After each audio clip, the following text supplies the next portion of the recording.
Good evening, everybody, and those watching at home and in the audience, and welcome to the May 2019 Manitowoc County Board of Supervisors monthly meeting. First up will be invocation by Supervisor John Bruner, followed by the Pledge of Allegiance to the flag. If everybody please rise.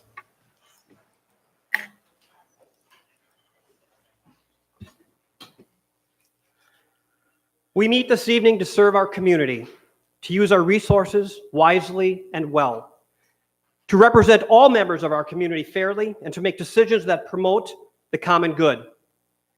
We recognize our responsibility to the past and the future, and the rights and needs of both individuals and community. As trusted servants, we seek blessings on our deliberations and on our efforts here today. May we act wisely and well. Amen. Amen. I pledge allegiance to the flag of the United States of America and to the republic for which it stands, one nation, under God, indivisible, with liberty and justice for all.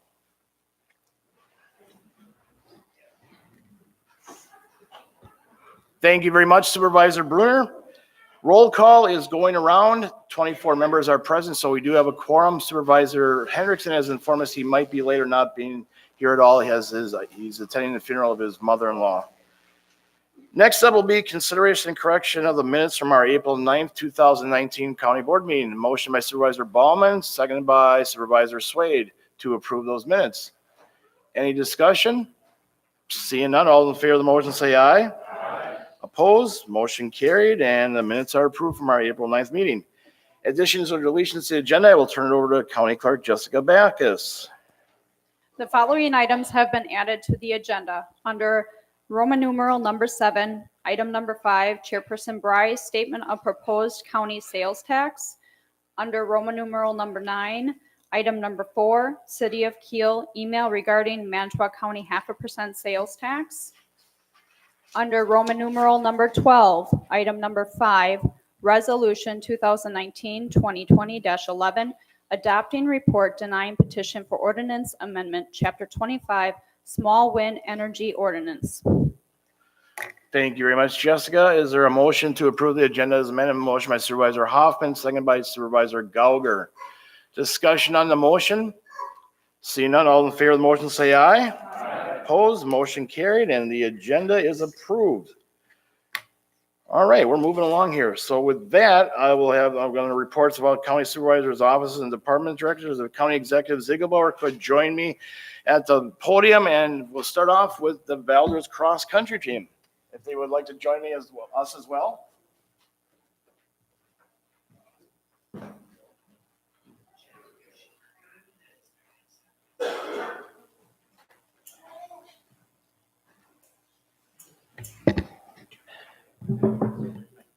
Sure, wherever, if you want to pack right in or where, plenty of room. We got, or wherever you like to be, that's fine. We want you in the hopefully in the, if you want to come on down, you can all be down here, wherever you like. One thing I try to do, I guess, as chair is to recognize sports teams and achievements by our local schools here in Manitowoc County. And we've had the honor or pleasure of honoring Valders in the past for their band trip to Washington, D.C. And I give credit to Supervisor Nichols, who is definitely a runner in our county. And unfortunately, we missed it for last year, but we got it this year that the Valders boys cross country team was Division II has won back-to-back state titles. So that's awesome. So I know with things going on, it's been a busy thing. It was last October when you actually won this, but talking with the coach, with Coach Diedrich here, and we finally got him in May. So hopefully school will be ending, if not already, a couple days left. So next Tuesday, yes, I bet you're counting the days or time. But anyways, we got him here tonight, so we have a proclamation on him. So honoring the Valders boys cross country team Division II back-to-back state champion title. Whereas upon defeating Green Bay Notre Dame High School with an impressive comeback in the final mile, the Valders boys varsity cross country team defended its state championship title at the WIAA Division II state meet in Wisconsin Rapids, taking home their second straight gold trophy. And whereas in 2017, the top-ranked Valders boys varsity cross-country team brought home a gold trophy, which motivated the 2018 cross-country team after losing seniors Casey Gunnarsson, Cody Meyer, and Trevor Wenzel to graduation. And whereas, under the expert leadership and guidance of head coach Bill Dietrich, who was named National Federation of High Schools Wisconsin Boys Cross Country Coach of the Year, and assistant coaches Jeff Kopolansky, Derek Cry, Becca Oswald, and Stacy Propson, the team was devoted to persistent daily practice to build on their strength and endurance. And whereas the dedicated and talented 2018 team of Josh Eben, Nate Griepentrog, Shane Griepentrog, Devin Molmans, okay, Jacob Petit, Trent Persinger, Clay Taylor, and Joshua Welch trusted their talent and training to prevail, winning back-to-back state championships. And whereas the Valor's Boys varsity cross-country team, known for their toughness and intensity along with individual skills and talent, formed a team that brought distinction and recognition in Manitowoc County and Valor's High School. Now, therefore, Manitowoc County Executive Bob Ziegelbauer, Manitowoc County Board Chair Jim Bry, along with the Manitowoc County Board of Supervisors, hereby commends the Valor's fans, parents, coaches, teammates, and the Valor's Boys varsity cross-country team for their hard work and dedication to excellence. Job well done, Valor's Boys varsity cross-country team. Congratulations.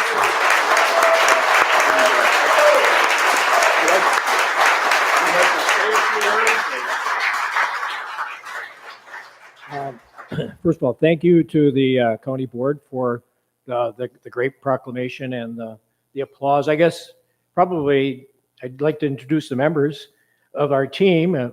It's senior Jacob Petit, junior Nate Griepentrog, junior Josiah Welch.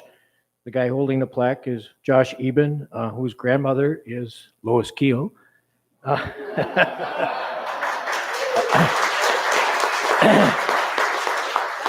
A little pull there, maybe. Trent Persinger, sophomore. Freshman Clay Taylor. Freshman Shane Griepentrog, whose birthday is today as well. So, yeah. My assistant coach, Becca Oswald, and of course, I'm Bill Dietrich. And again, as representatives of Valdez Area School District, it's just an honor to be cited and proclaimed like this. It's one of those things that you never know you're going to get, and it's always nice to have the distinction and the honor given to the kids and given to the gang. They all worked hard for it. They all were participating in I think just about everybody, except for one. We were participating in a regional track meet, and all of them are on to the next level for the sectional meet on Thursday. So maybe some more good things for Valdez coming up in the next week. So again, thank you for the honor.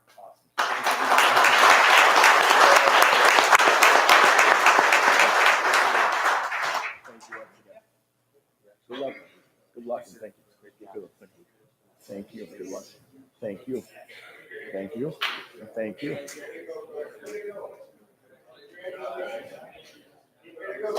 Great job, everybody, coach and gentlemen. And I know some of you are probably graduating, but maybe we'll see you again next year. But next year after you win, we'll get you back here in November so we can give you right away. Congratulations once again. Next up, myself and the county executive have a proclamation proclaiming June Dairy Month, and we have two farmers that are hosting breakfast on their farm. TJ and Chris Helfrich, if you two would like to come up with your family or whoever would like to come up, that'd be great.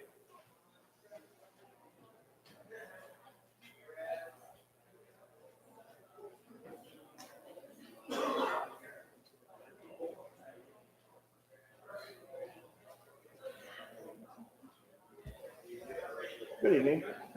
Good evening again, once again. Wherever you like to stay, yes, that's fine. Wherever you like to stand. And as we know, I've been on the county board for many years, and there's many years in the state of Wisconsin. Many counties proclaim June as the month of Dairy Month, and we will gladly be doing that once again. It's an honor to do this in Manitowoc County. But whereas agriculture accounts for approximately 5,100 jobs in Manitowoc County and provides annual cash receipts of over $300 million annually. And whereas Manitowoc County agriculture accounts for a combined total economic impact of over $1.5 billion per year. And whereas Manitowoc County ranks in the top 3 Wisconsin counties and in the top 1% of all counties in the United States in annual milk production. And whereas Manitowoc County's approximately 195 dairy farms and 55,000 dairy cows produced over 1.5 billion pounds of milk in 2017. And whereas Manitowoc County tied with Brown County for first place in milk production per cow in 2017 with 27,800 pounds of milk per cow. Whereas in celebration of the importance of the dairy industry to Manitowoc County, Hellfresh Dairy Farms, owned by Tom, Chris, and TJ Hellfresh, 23728 US Highway 10, Brillion, Wisconsin, will host the 2019 Breakfast on the Farm on June 9th from 8 a.m. till noon. Now, therefore, we, Bob Zigabor, County Executive, and Jim Bry, County Board Chairperson, along with the Manitowoc County Board of Supervisors, hereby proclaim the month of June as June's Dairy Month in Manitowoc County. Thank you very much. I'll present this to you. You're certainly welcome to say a few words. Thank you very much for the honor of receiving the proclamation for June Dairy Month. This is my son TJ, who owns the farm with us, my daughter Ashley, son-in-law Brandon, and Madison, Cooper, and Colin, my grandkids. And I think TJ and Ashley wants to say something. I just want to invite everybody to this fun-filled day to join our family and come out and see what our farm's like.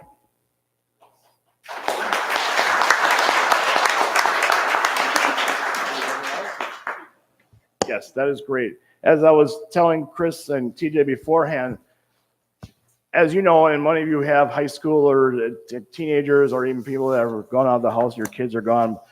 You know, they don't like hanging around with their parents once they get to high school and stuff. I mean, you're going to start and fight to even have dinner with them. Well, one thing my kids love to do is still go to breakfast on a farm. So I'm still looking forward to these one family event. I get to go with my kids on a Sunday morning. So thank you once again. I appreciate your hosting it. I look forward to seeing you on the 9th. Thank you again. Thank you. Thank you. Take a nice thank you. Thank you. Thank you. Good job, buddy. And I just, as you remember, like I said, we're talking about June is Dairy Month. And I do have a memo from Scott Gunderson, our UW Extension Ag agent. And remember, Manitowoc County Dairy Promotion Committee will provide ice cream at the June meeting. If it is okay, I guess, is it okay? Or I'm sure it'll be fine. So we'll probably do what we've been doing the last several years. We'll have ice cream probably before the meeting. I will get with Scott at hand. I would think by 5:30, 5:45 we'll be there. So great. Thank you very much, everybody.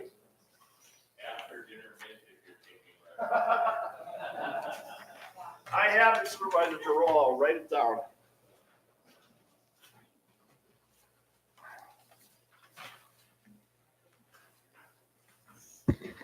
Next up will be Corp Counsel Peter Conner to report on corrections in the Manitowoc County Code of Ordinances. Peter, I will put you on. You're all set to go. Everything is as summarized in the memo that was, I believe, provided to County Board last meeting. I think a duplicate copy was provided this meeting. The County Code of Ordinances provides that the Corporation Council can make typographic changes or corrections to the Code of Ordinances. However, upon doing so, I have an obligation to report those changes to the County Board. In this particular case, there was a number of table of content references that we noted were outdated or incorrect. So we just updated the table of contents of each of the sections to correspond with the sections within the chapter. Nothing more significant than that, nothing of substance. Like I said, just purely housekeeping and typographic in nature. Okay. Thank you very much, Peter. Are there any questions for Peter at this time? All right.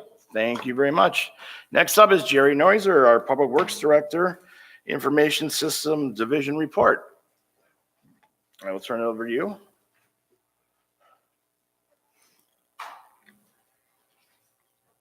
And I know you have guests. You have Luke and Cody as well. So.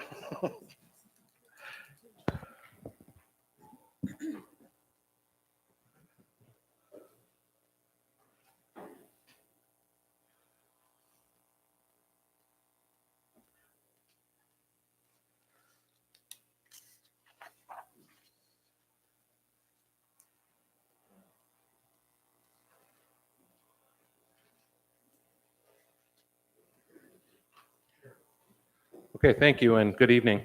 It's been a little over 1 year since the reorganization that made the Information Systems Department a division of Public Works. So we thought a good time to update the county board on the status of the IS division and the progress made in the past year. The leadership team for the IS division consists of Cody Berg, our IS manager, Luke Callista, our senior network engineer, and myself. The first thing we did is we found it important and clear that we have a mission statement to guide our staff, and this is it. Delivering excellence in technology through innovation, strategic vision, and dedication to customer service. We wanted to make it clear that we'll always be challenging our staff to strive to be the best they can be, to be forward-thinking, and to always remember we're a service department and that we exist to serve our customers, who are our fellow employees and the citizens of Manitowoc County.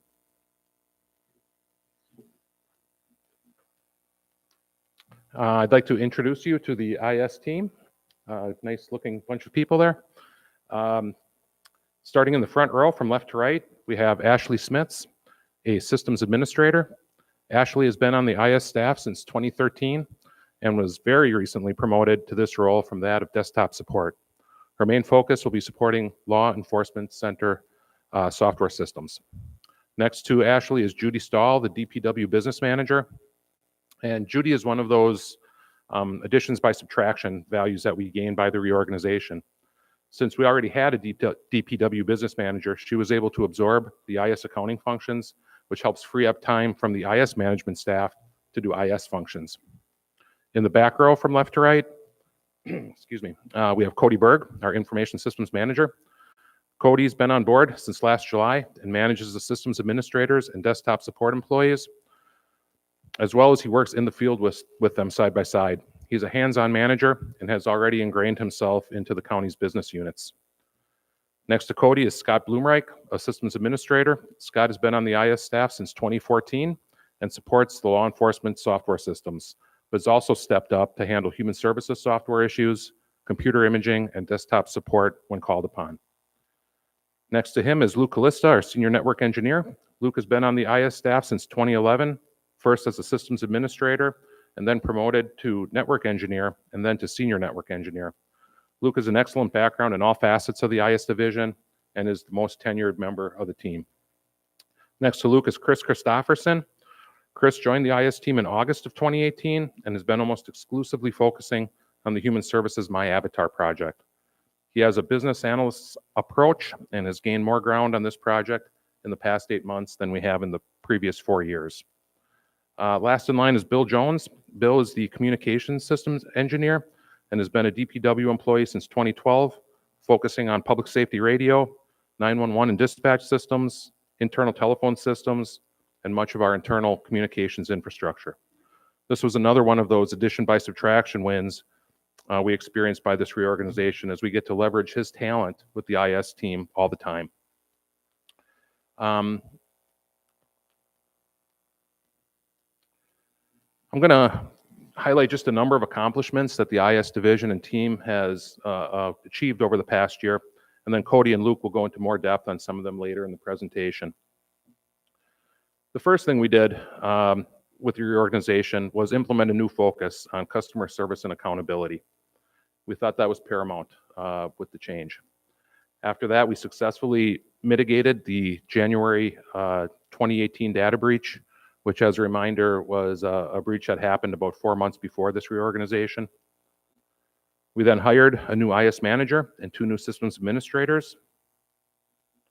We launched the new county website, a project that had stalled and was on the verge of collapse. We replaced the county's network core switches. We went live with a disaster recovery site, something we had not had before. We relaunched the Human Services Department My Avatar project, and we are already 50% complete, and we will be fully complete and live at the end of the year. We implemented a county-wide computer and email security training program, and every single county employee has received this training. We implemented an onboard training, computer training program in cooperation with our personnel department. And I think what is important is that it really was an uneventful transition to our customers. It was pretty seamless. Good people continued to do good work, and the sky didn't fall. So with that, I'd like to turn the presentation over to Luke and Cody. All right, thank you, Jerry. For those that don't know me, Luke Callista, Senior Network Engineer. My main focus for the county is the network and server infrastructure, network security, and email. Those are the main areas of my focus at the county. The first thing I'll cover is the county infrastructure. Basically, we have 28 departments in 13 different buildings, and those are all 13 of those buildings are connected to one network infrastructure.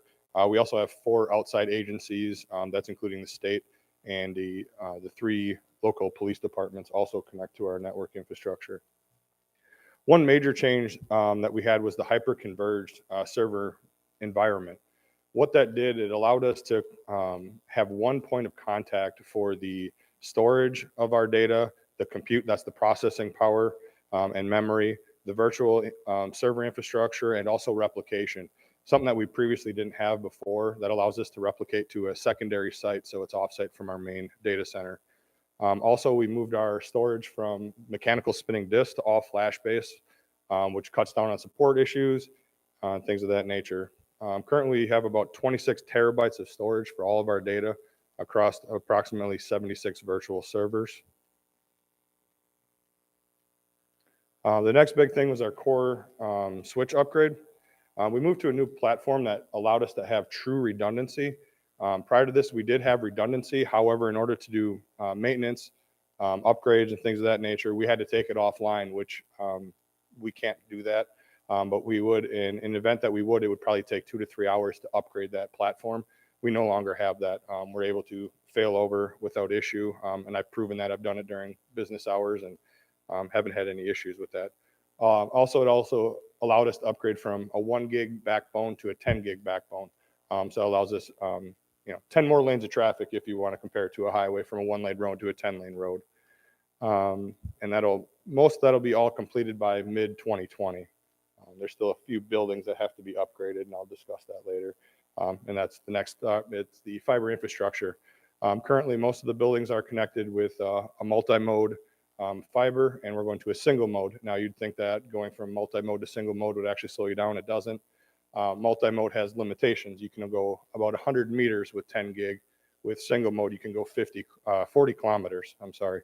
So that is a significant upgrade. The next area that I focus on is network security. Something that we are implementing that we haven't had before is called a SIM tool. It's a system, event, and information monitoring tool.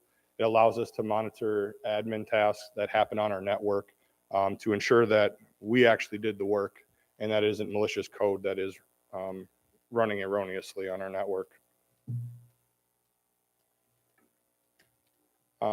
One of the next things I'm working on is network encryption between all of our buildings. That is a CGIS and HIPAA requirement, so that in the event that somebody was able to tap into our fiber infrastructure, the data would be junked to them. They wouldn't be able to understand it or interpret it or do anything with that data.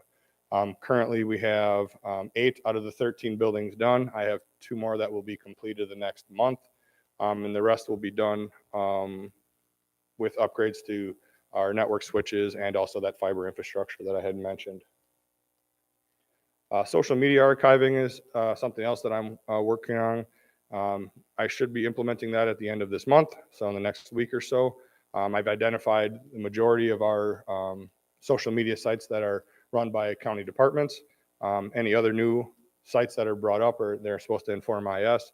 The main reason for doing this is for open records, compliance, and transparency of government.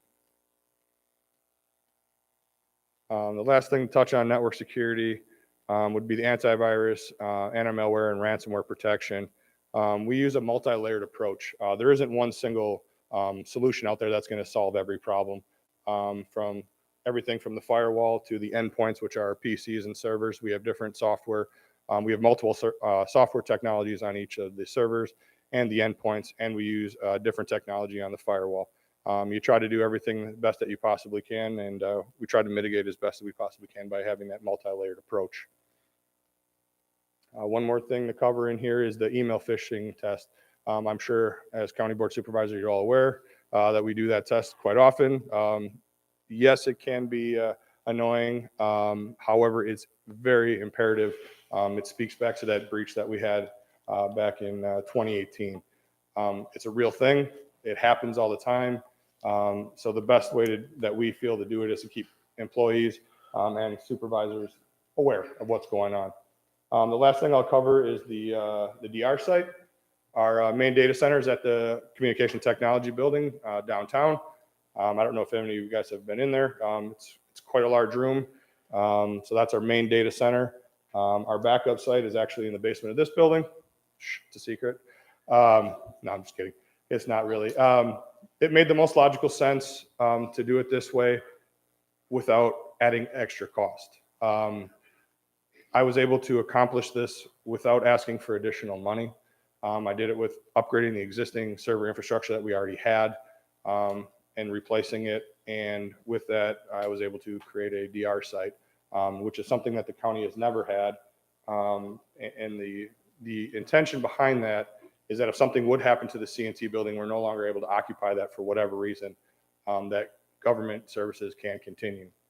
And that's very large. And I took that from the private sector and brought that here. And I think that's very imperative. And beyond that, there's other areas where departments have to work on continuation of government, but at least the infrastructure is still there and can be used. Cody, you're up.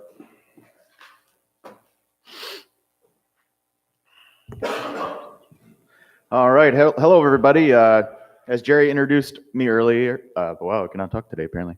As Jerry introduced earlier, my name is Cody Berg. I'm the new IS manager here at Manitowoc County. I just want to start off by mentioning how blessed I am to be able to work with such a great team. And I mean that. I've worked at a lot of different places, and this is one of the best teams that I've worked with. So thanks, guys. I'll start off by talking about our highest priority project, and that project being the MyAvatar project. The MyAvatar solution is a replacement or upgrade for the electronic medical record system known as CMHC, which is the county's first EMR for human services. CMHC was first implemented in the year 2000. MyAvatar was selected as the replacement in 2014. CMHC actually has roots back to 1978, so it's a very well-established software. It's 41 years old this year. It was time for an upgrade, and that's why MyAvatar was selected. After 4 years of delayed implementation, IS became a division of Public Works, and I was added to the team in July. And Chris Christopherson, yes, you heard that right.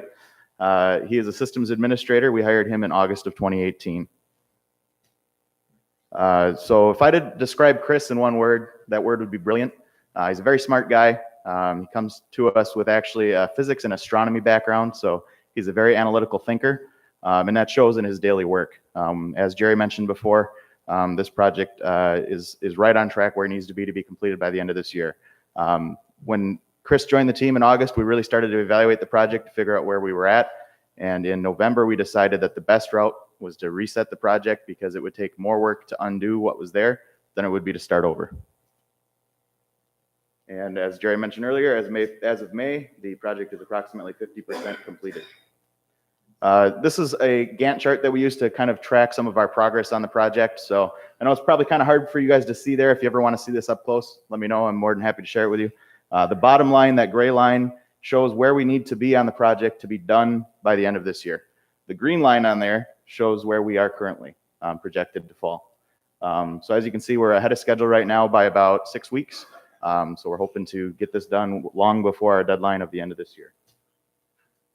Another area of focus that we have is our public safety systems. Button a few times. All right. So information systems, we provide implementation, support, maintenance, and upgrades for the public safety information systems used by the Joint Dispatch Center, the jail, MTSO, Manitowoc Police Department, Two Rivers Police Department, and Kiel Police Department. Some of the modules that includes is our computer-aided dispatch platform, our squad or mobile technology platform, our records platform, and our corrections platform. There's a couple other small ones that integrate in there as well, but those are the main ones that we have. A 2018 highlight for you. We completed our upgrade on our CAD module to the latest version in 2018, and that enables our dispatch center to remain on the cutting edge of technology and to better serve our constituents. I'll let you take a few seconds to absorb this. I think you guys have all seen this before. This is what our new website looks like. All right, so a little background on the website. Infinity was our original website host. They were acquired by a company called Marco in 2016. In 2017, Marco's web services division was divestitured off into Lighten, and Lighten took over the website at that point. On November of 2017, a decision was made that the website needed to be moved to a new host. There were a couple of different complications with the current host, and Lighten wasn't willing to support that. So in February of 2018, an agreement was made with Fian, which is the vendor that we ended up going with, to complete the development of the new website. And on July 18th of 2018, the new website went live. All right, gonna click through here. This right here is a list of our active projects.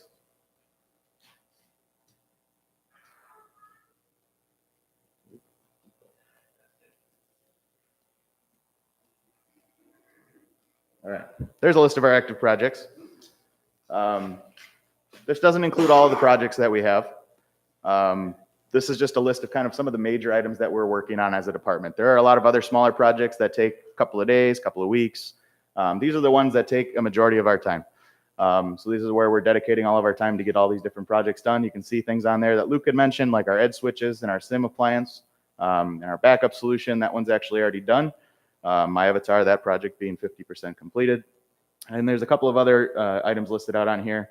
One of the real important ones is that CGIS and HIPAA policies and procedures project. Want to make sure that we're compliant with any of those regulations, so that there's no surprises when it comes to that. So I won't go into detail on every single project on this list because that would be boring for you. But if you ever want to talk about this list, pick up the phone, give me a call. I'm more than happy to talk about this list with you.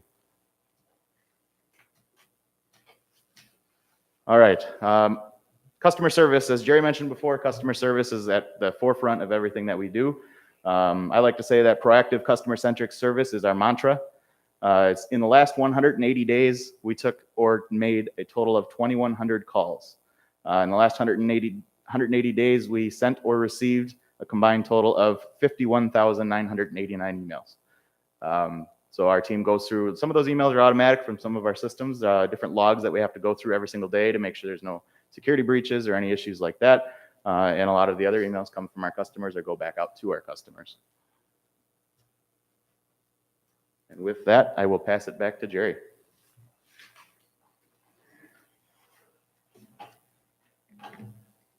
The favorite two words is to close. I just want to look at our mission statement one more time.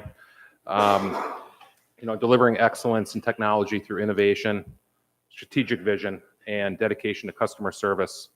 We really believe in this new mission, and we hope by presenting here tonight, you can see the dedication and the talent we have, not just on the team with me, but in the rest of our IS team.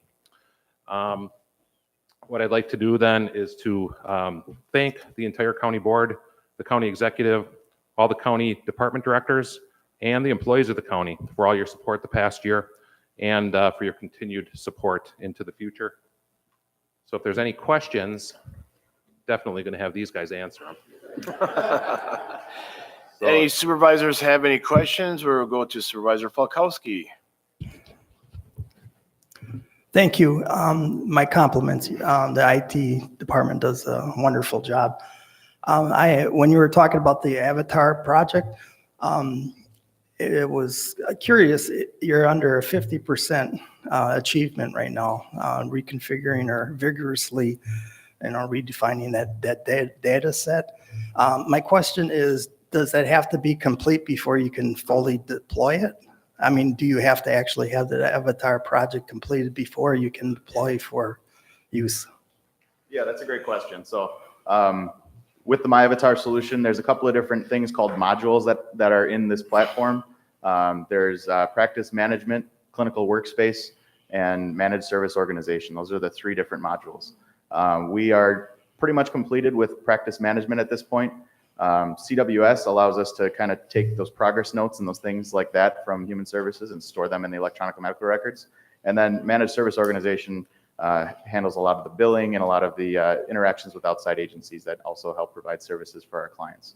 So right now we've got practice management mostly done. CWS is probably about 25% done, and MSO is currently at 0% done.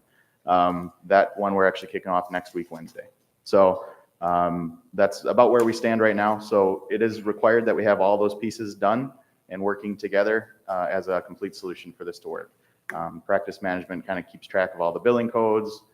CWS keeps track of what services we render, and MSO helps us bill for those services. So they all go hand in hand, and if we put all three of those together, then we can go live. Thank you. If I can still embark on a question, with the New World software for law enforcement, do they have the capacity, or is it available for video streaming capabilities? Can they store video content? I mean, is that all in the package for New World? That is a good question. I don't have an answer for you on that today, but that is something I can get you an answer on. Another curiosity. Thank you, guys, and good job. Thank you, Supervisor Falkowski. Anybody else wishing to ask any questions of Jerry, excuse me, Luke and Cody?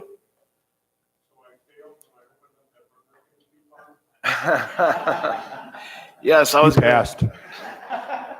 and that was one of the things I was going to say. Well, first of all, I thank you guys. You're doing an excellent job and continuing the whole staff. And one of the things you didn't discuss, one of your accomplishments, but I think it's very important to the board and to the public as well, is getting the live YouTube meeting or county board meetings on YouTube live. That's great. I know it doesn't sound probably, for you guys, it was probably a 10-second project, but some of us that think they're computer literate and getting videos on YouTube is a little harder. So that's great. And so people at home that have wireless or can access to computers, which is basically almost everybody now, have a chance to watch the county board meetings live or the archived ones off the county website. So I thank you very much for that. And as Supervisor Benke was talking a little bit about it, and I've been very, very good in teaching my kids not to open suspicious emails and stuff. Well, I got it last week. There was one, and I did the old fight or flight one. Last second I pressed it, of course, here comes a message from Cody that it was not the correct one. So I appreciate that. And it is tough. Some of them are, like you said, 99.9% of them, you look at them, is obviously a scam. But in this mine, I guess I was like, this one's close. And I still should have took the high road and not done it. But I thank you guys for that as well. I think it does a great benefit to Manitowoc County. Any other questions or comments? All right. Thank you guys very much. Appreciate it once again.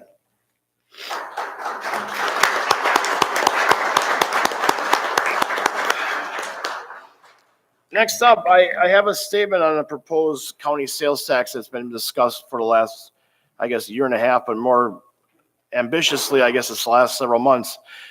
As you are all aware, in April, the ad hoc sales tax committee made a recommendation to the county board to enact a 0.5% sales tax for Manitowoc County, which would also give 30% of the proposed or anticipated money back to all 30 municipalities in Manitowoc County based on equalized value. And I'm going to take the high road. I'm not going to go the route of some people making false accusations and I guess outright lies. But there are concerns. We have an opinion from our corporation counsel, Peter Conrad, that this ordinance would not be, in a sense, legal or enforceable because his rationale and his questioning and his research showed that under our scenario, dividing the money up, that it would have to include the school districts. And I certainly respect Peter and his decisions. And I know he actually, after talking, he went down to Madison and did a complete thorough research with this.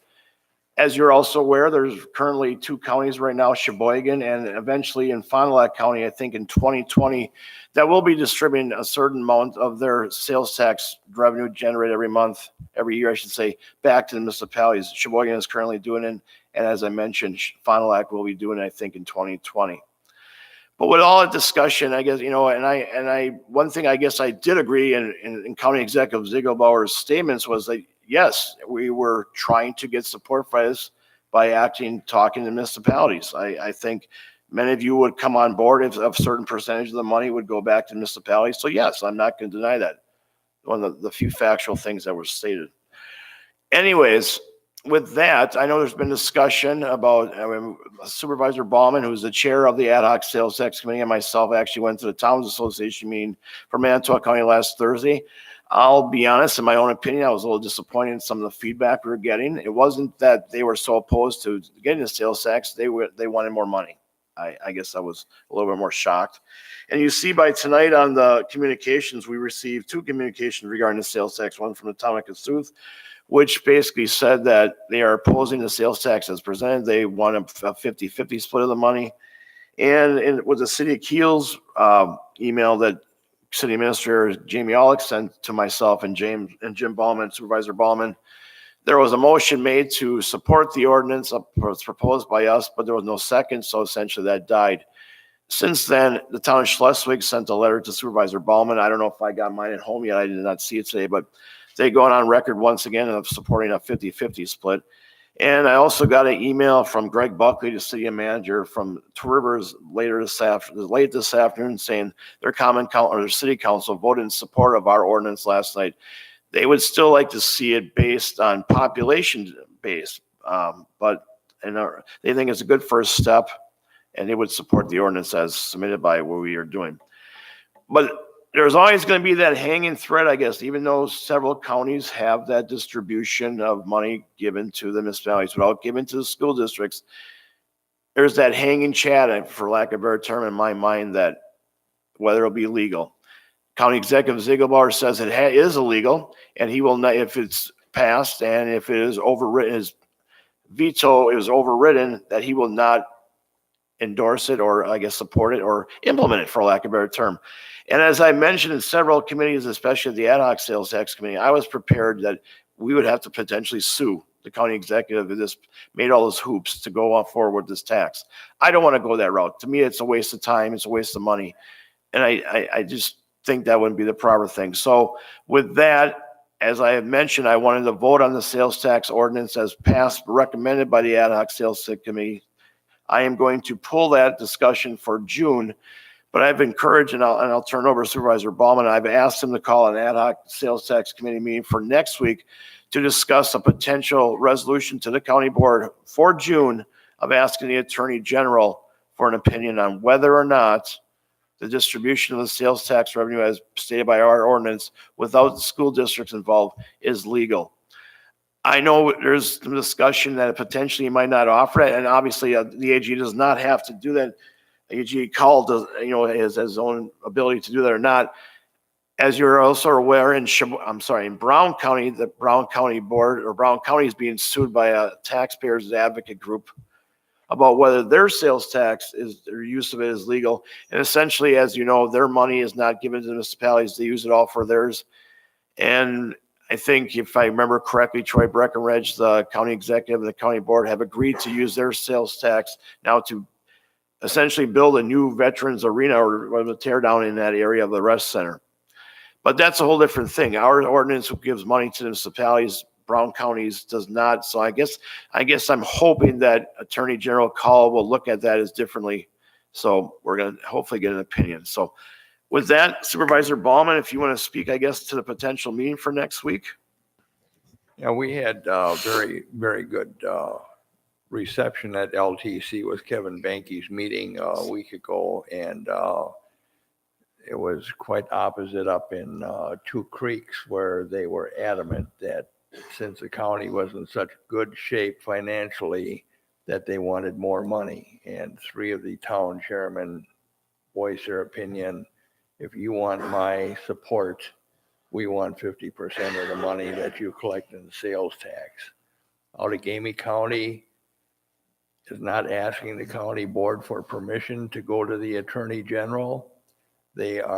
Finance committee is bringing it up to them next week for a vote. So this is something we think you need to support us so we can get clarification one way or the other. This is since November of 17 that I sent my first email to the Department of Revenue, and we're still dragging this on. If we don't pass it, okay, fine.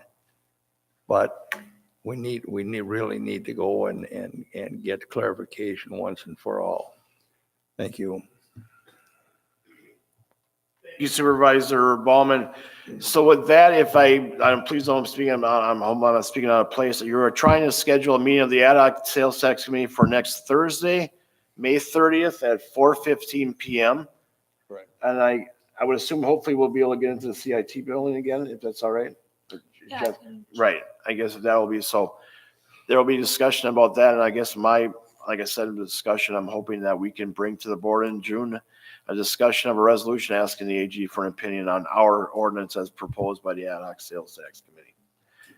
Are there any questions on that discussion there? All right, thank you very much. We'll move right along. Next up will be public comment. And we have the honor tonight, we have Kristen Stager, the Manitowoc Public Library Director, and she's going to give a report on the Manitowoc Public Library. Kristen, you're certainly welcome. Come on up. I think you have your presentation all set to go.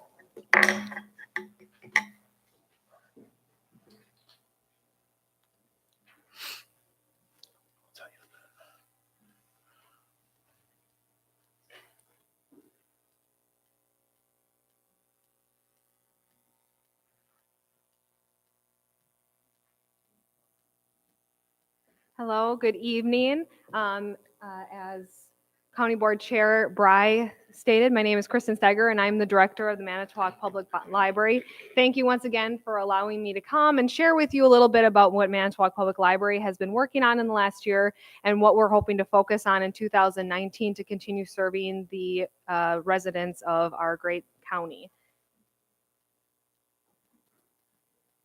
So Manitowoc Public Library, I thought we'd start with their mission. Our mission is two-part. It's to promote a culture of reading and to provide access to information. And that's kind of been the goal of libraries in general for many years, is that access to information piece. In years past, that used to be in a certain format, which was books, and we still are very proud to offer that to our community. But information has changed in the recent decades, and so libraries have evolved to make sure that they are providing that variety of formats and access to information for our community, to really level that playing field and to provide that educational opportunities for them. So we also strive to foster an environment that meets the educational, recreational, and cultural needs of our community. So what was just handed out to you is a visual annual review. So the front portion is the 2018 statistics and the highlights from that was submitted to the state DPI. And then the back side takes a look at 2019 and some of the things that we are focusing on. And I'm going to highlight just a few of those tonight as well. So the first area is a virtual library cards. This is something you may have heard me talking about in the last couple of years. It started in 2017 with the Manitowoc Public School District. And the virtual library card provides unrestricted access to the online digital resources that Manitowoc Public Library provides on behalf of the community. So resources like tutor.com, where students can get access to a one-on-one tutor from the hours of 4 p.m. to 11 p.m. when they may not have access to their teacher or to other resources. We provide that so that they can have a supplemental educational resource to help with those needs. It also has Tumble Books, which helps to support early literacy skills for those young children who are just learning to read, and it pairs a book with the words and helps to support that early literacy development. Those resources and all of those other electronic resources are linked to the student's ID card, so it's not an additional number they need to memorize, and it doesn't have any fines because it only provides access to online resources, so it's available as they need it as long as they are a student in that school district. It also helps to provide supplemental educational support for the teachers within their classroom work that they do. So we started in 2017 with the school district. Last year, we added a lot of the parochial schools within the city of Manitowoc, First German, St. John's Lutheran, Emmanuel, Roncalli, Manitowoc Lutheran High School, and Bethany. This year, we are in communication with the Valdez School District. Tomorrow, actually, I'm meeting with the administration at the Valdez School District to continue providing these resources to all of our students within the county. We also have been working on a National Library Week initiative for the past 2 years in collaboration with Leicester Public Library. Leicester Public Library for several years prior has been offering the Libraries Build Strong Communities campaign. And in 2018, Manitowoc Public Library has also partnered with this. So the basic premise behind that is really to support our economic development and our downtown businesses. And what we do is we partner with businesses who throughout that week we do promotion, and it's really show your library card, go into that business, shop local. Not only are you going to get to explore what some of our local businesses have to offer, but for every purchase you make, it gets you a raffle ticket back into entries for prizes to hopefully continue throughout that entire week to support our local businesses. So in 2018, Manitowoc Public Library, we had 38 businesses that partnered with our library. That ended up with, during that week, 49 new registrations for library card holders and a total of 960 raffle entries. So that doesn't necessarily reflect the total amount of usage, but for sure, 960 people we were out. It was a huge focus that library up for the summer reading program of 2019. It's a position between the library and the importance of the community. So depicted here is Washington Park in downtown city of Manitowoc, and you have literary characters coming to life. So I love the analogy and of the library and the community and the connection behind it. In addition, this year, we were very fortunate. We've been awarded a grant through the West Foundation in order to create and grow our makerspace that we offer at Manitowoc Public Library. It's the Idea Box, and this space is going to be going where our current current Manitowoc history area is, and it's going to allow for growth and connection of technology, for technology that people may not be able to purchase and have in their own homes, but it would be able to give them that access to that information. So things like a Glowforge, which manipulates laser technology for engraving of wood or metal or other things like that, or 3D printers, Cricut machine, a sound booth that has state-of-the-art technology in there for the community to be able to engage with. And we're hoping to continue partnering with LTC, Progress Lakeshore, and the city development director to continue growing some of the programs that we're going to offer in this space, and to make sure that what we're offering is what entrepreneurs and students who are looking for different career fields will have access to. Because we are a community that was built on makers, so we want to continue to grow and support future makers within our community. And then if you haven't heard, we also are working on a first floor redesign, which has started last year, and we continue to complete this year in 2019. We have been able, by number one, you'll see the fireplace. We have been able to put the fireplace in. We earlier in February, we were able to complete that. So before all the snow had left us, we had the fireplace there. And it's going to be a really good community conversation area for people from the community to come in and engage with each other. All as well along the north wall, where we have all those beautiful glass windows from floor to ceiling, we're going to be we've cleared all of the collections away from that area to really open up that beautiful view we have of the downtown area. And we're going to be putting laptop seating along that wall as well. And that construction is starting in July. Number 3 and around 7, you'll see the mobile desks. We currently have just the one desk on the floor, and we're splitting it up into two different areas. The reasoning for that is because of the large square footage we have of the first floor. It can be really difficult for those patrons back in the nonfiction area who need to come all the way to the front to get assistance. So we're going to split that up so that we have more service points for the community to make sure that they have access to the resources where they need the resources. We have also put in a coffee cart to enhance that community conversation within the library. We are also putting in a business center with a kind of one-stop shop to help support not only, as you see 9, that's where the makerspaces are, entrepreneurs, but also to support our local and small businesses as well who may need access to that.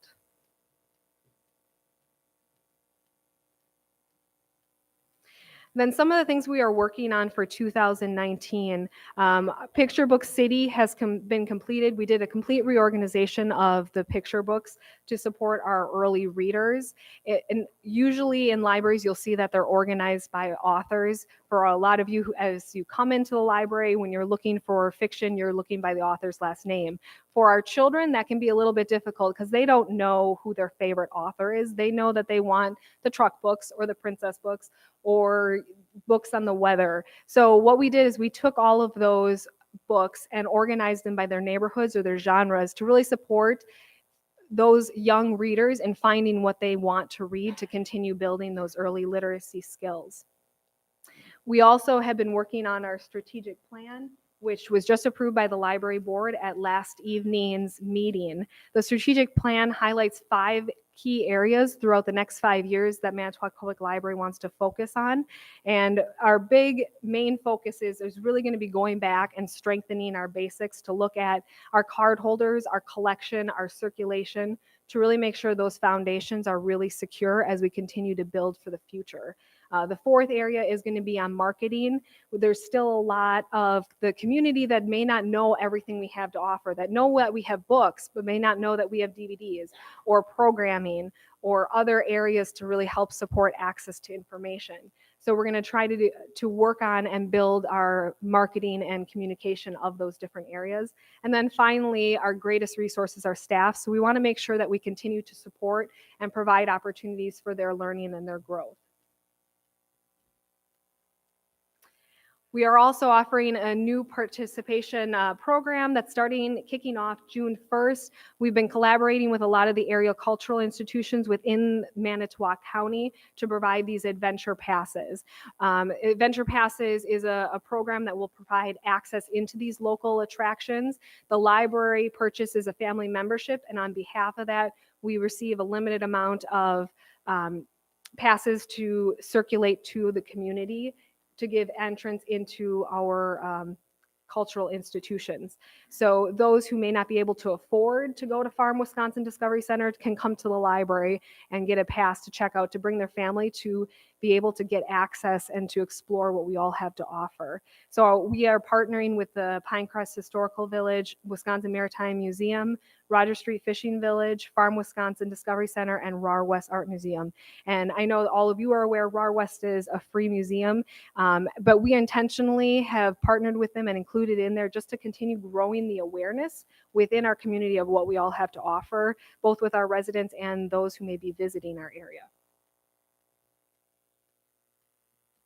So those are a few of the highlights. I know I took quite a bit of time to cover some of those, but those are the ones we're really excited about that we've achieved or we're continuing to work on as we are providing services for the community and really looking to enhance early literacy and literacy for all ages. So my contact information is on there, and I'd be happy to answer any questions or give you a tour around the library if you have an opportunity to stop down and see some of the changes we've been working on. So thank you again for allowing me to speak a little bit about Manitowoc Public Library.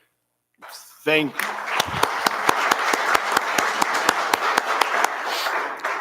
thank you, Kristen. Definitely a wonderful job, excellent job. And we also have, and I'm not aware of that, but Supervisor Holzbach, who is our county representative on the Manitowoc Public Library Board, and I think is still president of the library board, correct? Yes. So it's, Manitowoc County is definitely involved. And over the years, as an alderman for the city of Manitowoc, we had the big discussion going on 25 years ago, whether when we decided to move the library or build a new library, whether we should do it.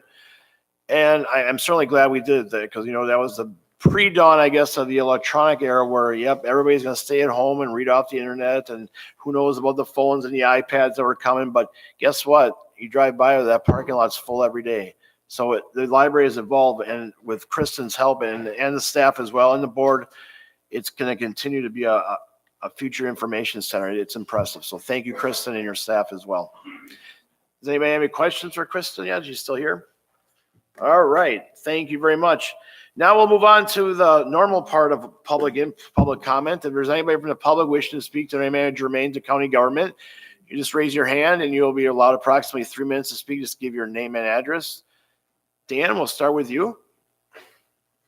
And Dr. Shu is going to pass all things. Okay, that's fine.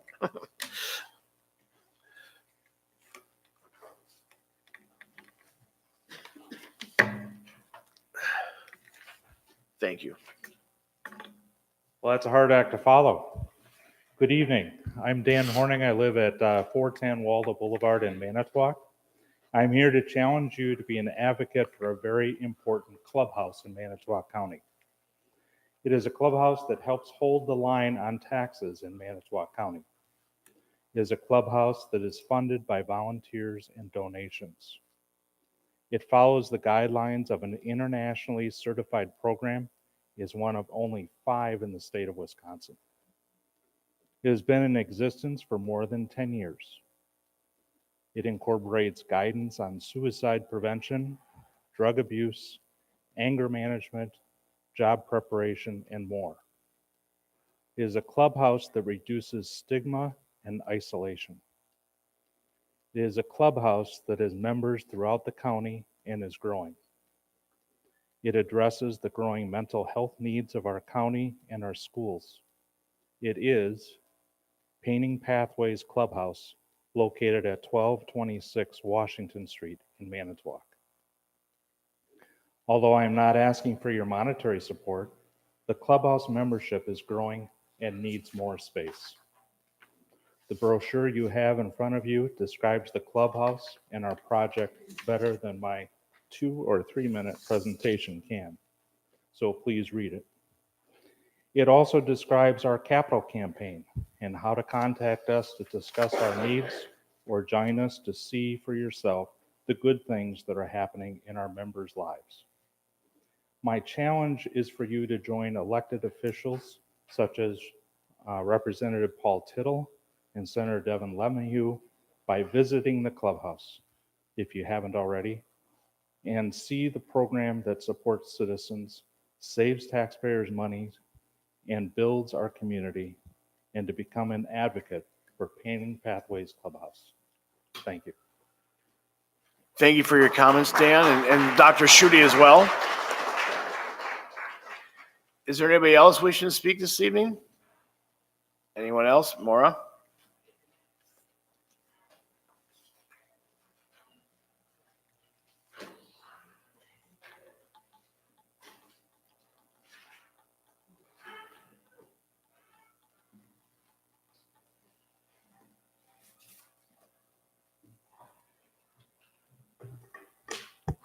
Chip Yost, Centerville. In response to County Executive Ziegelbauer's recent opinion piece in the HTR, I will describe the need, the justification, and the plan for the proposed half-penny sales tax. But before I do, I will reminisce about what my parents taught me about paying it forward. My father regularly lectured me on the fact that our country was the greatest nation because each generation provided for the next. They were workers, achievers, savers, investors. Youngsters during the Great Depression, they scrimped along during World War II. Now that it is spring with our graduation festivities, I was struck by how a billionaire's bequest at Morehouse amplified me about the future value of our dollars. President David Thomas called billionaire Robert Smith's gesture a liberation gift, quoting, "When you have to service debt, the choices about what you can do in the world are constrained." He said, "Smith's gift gives them the liberty to follow their dreams and passions. And so I offer to you in Manitowoc County the gift of liberation from debt service. When we export our tax dollars by paying interest, we also forego the potential future value of those local dollars in growth and productivity.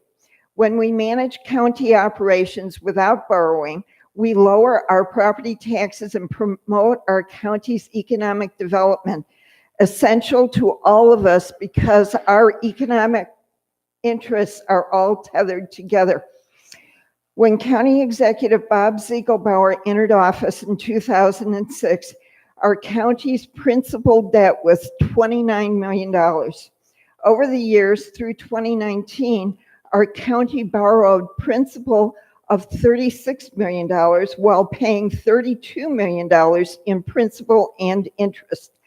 Today, with the upcoming finalization of the 2019's principal bonding of $6.5 million, our county owes $29 million in principal. Maura, you have about 1 minute yet. Thank you. And with interest, that amount of our county's total debt increases to 40 million. Today's kindergartners will have graduated college before we taxpayers pay off our county debt. Over the past 3 years alone, our county borrowed $18 million in principal. Clearly, I say we are at a tipping point. The justification for a countywide half-penny sales tax is to fund our growing and recurring transportation needs in the least expensive, most fiscally conservative way to meet those ongoing costs. The plan is to implement a countywide half-penny sales tax as proposed in the resolution. I ask for your support. Thank you. Thank you for your comments, Maura. Is there anybody else wishing to speak this evening to the county board? Anyone else wishing to speak? Yes, sir.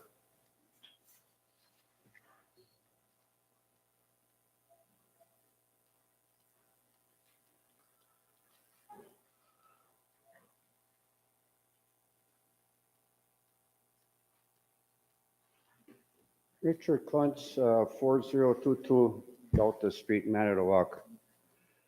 I come here tonight with talking about the proposed 0.5% sales tax, including the city of Manitowoc, which has over a third of the local population. Percent sales tax ever heard of. Never have I seen what the population of the city of Manitowoc has already endured in the way of higher taxes or higher fees up to this point when saying how good it could be to implement a 0.5% sales tax. I live in the city of Manitowoc, and I'm part of the population of 33,000 people. I will try and tell you what I have seen the last 10 years. This also would be what most of the other residents in the city of Manitowoc have gone through also. In the last 10 years, 2009 through 2018, city of Manitowoc property taxes have gone up 20.4%. This information is taken right from my property tax statement supplied by the city of Manitowoc. During the same time period, Manitowoc County property tax has gone up 1.8%. 2011, the city of Manitowoc stopped paying the garbage tipping fee from the city of Manitowoc General Fund. This resulted in the garbage haulers charging this extra cost onto the customers. This resulted in the customers having over a $50 a year hidden tax increase. In 2012, the city of Manitowoc transferred the street seal coating costs to the residents having their streets seal coated. Previous to this, the city of Manitowoc paid around 50% of the seal coating bill from the general fund. Besides that, the preparation of these streets, curb replacement, patch the blacktop, and seal cracks used to be done by MPW, and now an outside contractor does this preparation, resulting in that cost also being transferred to the seal coat residents. This resulted in hundreds of dollars of hidden tax increase. The seal coat bill got so high to the seal coat residents that now the city of Manitowoc pays a very small portion of the bill. Now in 2019, the city of Manitowoc started charging a $20 per vehicle wheel tax per year. Most families have 2 vehicles, so this is a $40 a year tax increase in most cases. Then a resident of the city of Manitowoc put up a $4 million aquatic center with no cost to Manitowoc County residents. $2 million came from donations and the rest of the cost being paid by Manitowoc property taxes, city of Manitowoc property taxes. The budget for this aquatic center has just been increased to $108,500 per year. The resident of the city of Manitowoc, after having to pay through property taxes for the aquatic center to be built and to be operated every year, charge Manitowoc County residents the same entry fee to use it as a city of Manitowoc residents. Thank you. Also, the total water lateral repair for replacement is now onto the property owner in Manitowoc. Up until about 2 years ago, the water lateral from the water main, including curb stop, was paid for by the city general fund. Now, what would that 0.5% sales tax mean for city of Manitowoc residents? There are about 80,000 total population in Manitowoc County, resulting in $5.3 million in taxes and figuring out the $65 a person on the average. Nobody in the history ever taxed the prosperity, which it sounds like this proposal could do. After what we have gone through in the last 10 years in the city of Manitowoc, we sure do not need another tax. It sure looks like there is some sort of hidden agenda here. I strongly advise the Manitowoc County Supervisor to vote no if this 0.5% sales tax comes up for vote in the future. Thank you. Thank you for your comments, Richard. Is there anybody else wishing to speak to the board this evening? Anyone else wishing to speak? And for a third and final time, anybody else wishing to speak? Seeing none, I'll declare public comment closed. Communications are shown on the agenda. There's no unfinished business from our last meeting. I'll move on to appointments by the county executive. First up will be local emergency plan committee to appoint 3 members to succeed Chad Bennon, Carl Pusto, and Robert Wagner, and alternate Bob Meyer for a 2-year term expiring June of 2021. And the recommendation is for Chad Bennon, Carl Pusto, Robert Wagner, and the alternate Bob Meyer. Motion by Supervisor Benke, seconded by Supervisor Dizak. Discussion on the motion. Seeing none, all those in favor of the motion say aye. Aye. Opposed, motion carried. Next, Traffic Safety Commission to appoint 1 member and alternate to complete a vacancy. And the recommendation is for Stephen Denzine with the alternate to be Dave Murak. Motion by Supervisor Swade, second by Supervisor Falkowski to approve those appointments. Any discussion? Seeing none, all those in favor of the motion say aye. Aye. Opposed, motion carried, and the appointments are approved. Thank you very much. We will move along to committee reports. We'll start off with Aging and Disability Resource Center Board. Supervisor Wagner is the chair. Thank you, Chairman Bryan. The ADRC of the Lakes for next meeting will be next week, Tuesday, the 28th at the Manitowoc Heritage Center, starting with 10 o'clock for the Commission on Aging and 10:45 for the ADRC. That's the end of my report. Thank you. Any questions for Supervisor Wagner?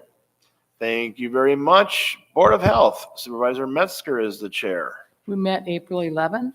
CAFT's Rethink, the Changing Face of Tobacco. Electronic smoking devices are being utilized by students and have been having issues in schools. 1 out of 5 high school students have tried e-cigarettes. The electronic devices are similar to jump drives, highlighters, and other common school supplies, so students can use them in class and it is discreet. There are 17,000 plus flavors to pick from. They are not aware that electronic smoking can be addictive because of the narcotic contact. There are many other chemicals in the juice, and it is currently not approved by the FDA as a smoking cessation device. The supplies for electronic smoking devices do not have to be placed behind retail counters, and they're typically placed near the candy supply. Strategic plans to discourage people from smoking, the students, would be join the Substance Abuse Prevention Coalition, where it led us to the editor, involve the youth, educate community organizers and policymakers. The health officer report for the first quarter communicable disease report, which included chlamydia, influenza hospitalization, and gonorrhea as the top 3 reported diseases. County health rankings, Manitowoc County ranked 43 overall for the health outcomes, and this was an improvement from the 49 we had last year. Discussion and approval was to accept State Health Assessment Community Dialogue Grant. The Wisconsin Department of Health Services is offering a $5,000 grant to local health departments to help collect feedback from communities around the state about quality of life and what is important to the community. The WIC report, the caseload for February was 1,006 participants and 573 families. The caseload for March is 999 participants, 569 families. The contract caseload is 1,106. We need to maintain 96.5% of the current caseload of 1,106 in order to maintain that funding level. Our next meeting will be June 13th at 5 p.m. That is the end of my report. Excuse me. Any questions for Supervisor Metzger? Thank you very much. Criminal Justice Coordinating Counselor Supervisor Mink will be giving the report tonight. Yes, sir. Thank you. Thank you, Mr. Chairman, and good evening. The meeting of the Manitowoc County. Oh, I apologize. I've been pulled in a lot of directions the last week. That's all right. Understandable. I apologize. So, again, thank you, Chairman, and good evening. The meeting of Manitowoc County Criminal Justice Coordinating Council met on May 1st. and updating regarding our activities. Drug court. Since inception, 29 people have participated with only 3 terminations. There is 1 additional termination pending. There is 20 participants currently in phase 1 through 5. Participants have spent a total of 7,932 days in the community rather than in custody, saving us money. Other topics. An annual treatment court providers conference will be attended by the majority of our team. An area of development of need is with the alumni group, while community involvement remains very strong. A recent grant from the West Foundation has improved our case management. There was a request for a letter of support from the Healthiest Manitowoc County about a grant application. This was filed timely without a letter of support from us. A concern surfaced about acting without proper public notice via email discussion. And as I'm reading this, they did go a little bit into that. I know we've gone over it here. And it really was Patricia then shared some tips regarding using of the email for communication among council members.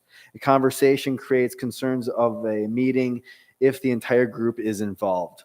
Basically, if you hit reply all, a lot of situations like that can resolve. So it's just really good advice we went over as well there. A question was raised if there is any acceptable way to take action without a meeting. It seems that there may not be. Corporation Council will be contacted regarding this matter and council approval of the executive committee minutes by the whole of the council.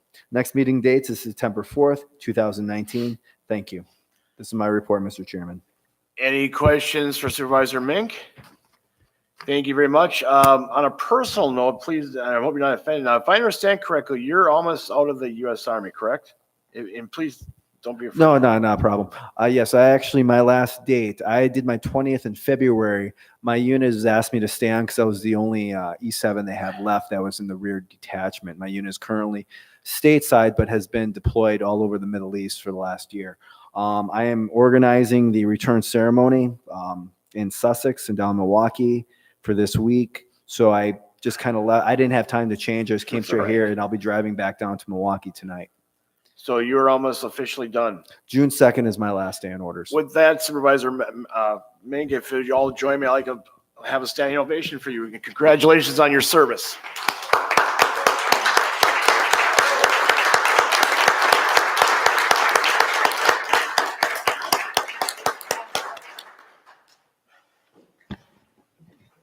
I hope I didn't violate the open meetings record law, I guess, regarding proper notice, but we'll be good on this one, I think. Thank you again, Supervisor Mink, for your report and for your 20 years plus in the U.S. Army. We appreciate it very much.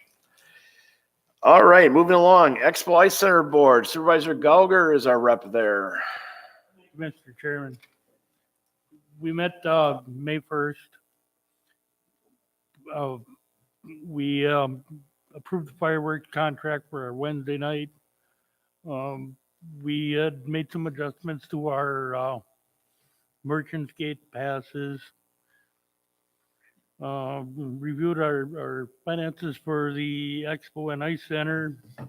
Basically, right now we're getting to the polish part of getting ready for the fair. And our next meeting will be June 5th. That concludes my report. Any questions for Supervisor Gauger? Thank you very much. As was pointed out to me by my two compadres on each side, I did skip over the executive committee report, but I don't have anything. That's probably in my mind why I skipped over it. So any questions at this time?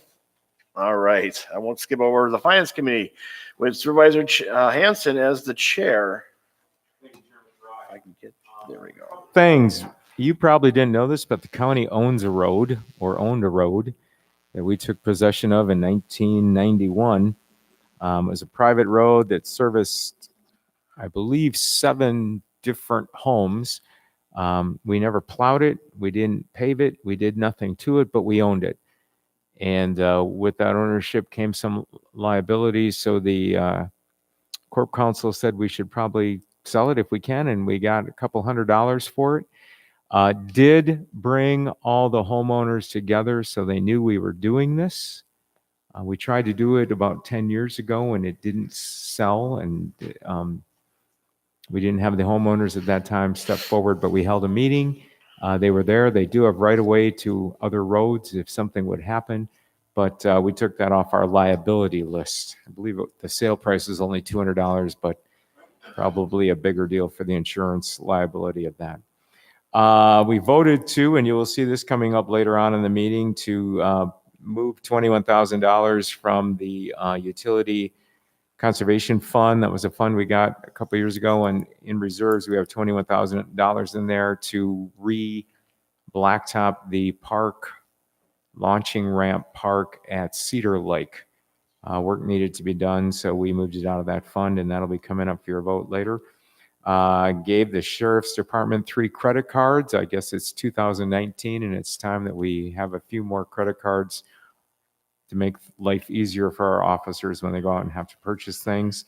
And finally, we denied a claim for flooding damage to some property with all the water this spring. There was damage to a home. The owner claimed it was the county's fault for work that was done. Our insurance company and people don't think it's our fault, so we deny that claim. They have other options if they want to collect through the court system. So saying that, I will move to adopt resolution number 1, denying the claim So for Wendy Smith. motion by Supervisor Hanson, second by Supervisor Bruner. And again, this was damage. The claim was for flooding last spring. The home sits lower in an area, and part of the property got flooded. But according to the insurance company and our people, it's not our fault that that happened. We didn't cause it, so finance decided that we shouldn't pay it. Thank you. Any other discussion on the motion? Supervisor Vogel. Supervisor Hanson, what area of the county or city was this where this took place? You know? I thought it was in the Shoto area. Okay. County Q, yes. Thank you. Okay, thank you, Supervisor Vogel. Any other discussion on the motion? Seeing none, the clerk will now conduct the vote. Supervisors will now vote on resolution 2019/2020-2, denying claim for Wendy Smith.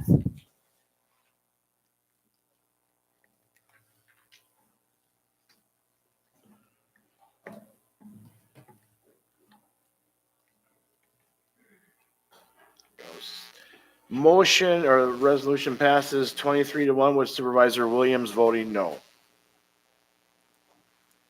That's all I have, Mr. Chairman, but I'm willing to take questions. Any questions for Supervisor Hanson? Thank you very much. Highway Committee, Supervisor Benke is the chair. Mr. Chair, we met on May 14th, and we discussed the driveway on Highway B, driveway access request. And through discussion, we decided to allow that temporary driveway to go in because that's a controlled access for driveways.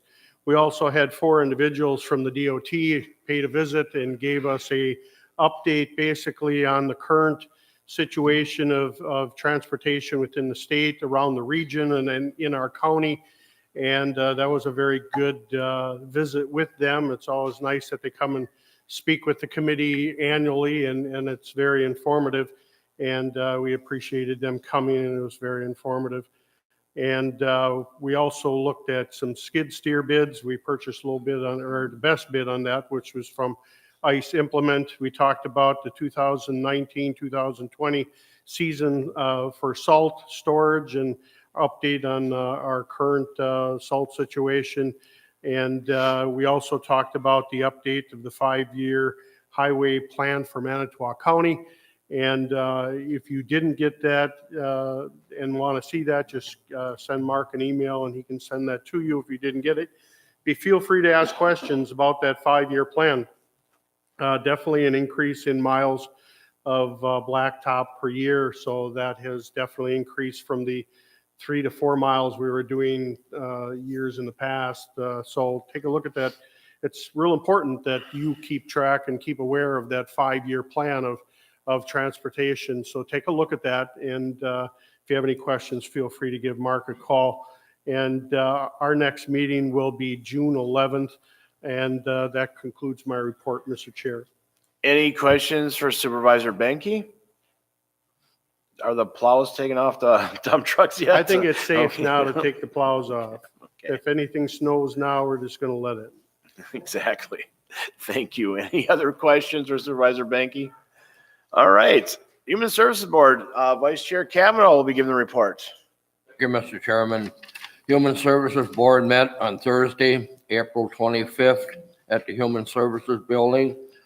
Our education topic was given by Patricia Dodge and Dan Whitney, giving us a report on on the billing for all the contracted services that they have through the Human Services Department. We approved a resolution adding one to the CPS, one child protective service worker, and that will be our number 7 tonight on the agenda. As far as foster care, May was foster care month. We had a discussion on that as far as how putting up the signs to the county. And our next meeting will be this Thursday, the 23rd at the Human Services Building. And that concludes my report.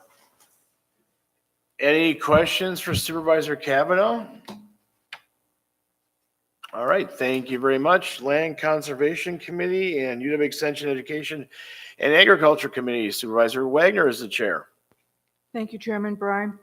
The Land Conservation Committee's next meeting is Thursday, July 18th at the County Office Complex at 4:30. During our last meeting, we had discussion on replacing one of our members. There's discussion on an individual that will, complement our committee and what we're doing now. So that will be coming to you.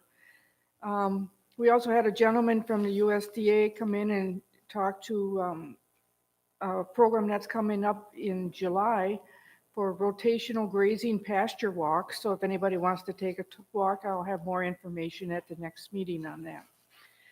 For our UW Extension Education and Agriculture Committee, next meeting will be June 20th at 4:30 p.m. at the office complex. And as you can see, that this is a new name that we presented over 2 years ago for this committee, and we finally have it. So that's the end of my report. Any questions for Supervisor Wagner? Thank you very much. Personnel Committee, Supervisor Marsh is the chair. Thank you, Chairman. We met on May 7th. We approved the donation of 1 week of vacation to a public works employee. Also, as Supervisor Kavanaugh said, a resolution is coming forth to approve the creation of one FTE of Child Protective Service, ongoing social worker for the Human Services Department. Also, we approved an initial salary above midpoint of the pay range for the county surveyor. The candidate we had, it was an excellent candidate. The longtime contracted person probably will be retiring. So this was a good fit to get somebody who was would fit right in, wouldn't have to have a lot of training, and that was the reason for the approval of that salary.